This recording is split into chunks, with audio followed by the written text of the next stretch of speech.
Now, there is a heck of a lot to unpack when it comes to Russell Brand. He denies all the very serious allegations, rape, sexual assault, made against him, and he is, of course, innocent until proven guilty, if that day indeed ever comes.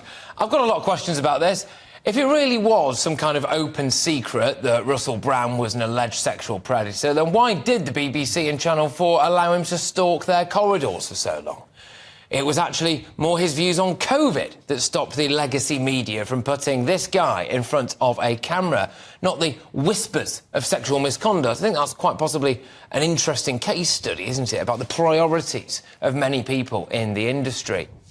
At the time of me discussing this, the Met Police say that they haven't received any reports to them, therefore there is no crimes to investigate. But in the hypothetical world that Russell Brand ever goes to court, would he ever be able to get a fair trial after this?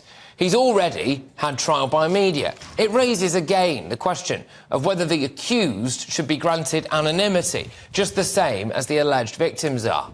Should there be a statute of limitations when it comes to bringing allegations against people? Now, I can very much see both sides of this. I come down on the side of no, I don't think there should be a statute of limitations, mainly because some people, especially if something happened when they were a child, say, for example, may take an incredibly long time to be able to feel comfortable pressing charges. But from Russell Brand's perspective, I don't think that there can be any question that he is a radically different man now than the person that he was when he first shot to fame.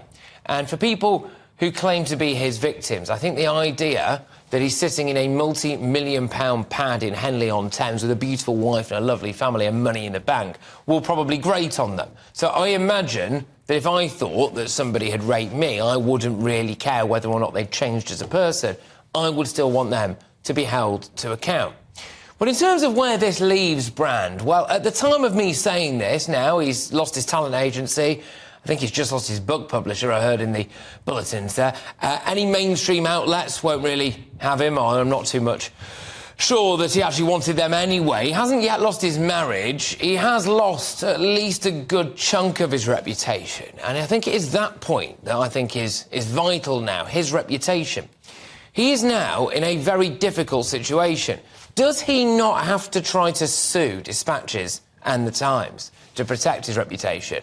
That will be interesting to see what happens there, won't it? One thing is for sure. There are two camps on this. One, Russell Brand is innocent and is the victim of a hit job, primarily because he is a threat to mainstream legacy media, because he's a successful independent producer of content, and he's been hammering the anti-establishment narratives that make him a threat to the established order of things, and he must be taken down. He's completely innocent. The second school of thought, of course, is that he's behaved deplorably. The alleged victims are telling the absolute truth, and he hid in plain sight for years. These 2 points of view, as no doubt everybody has seen by now, even exist right here at GB News. Here is Bev Turner versus Andrew Pearce, round 776 from this morning's show.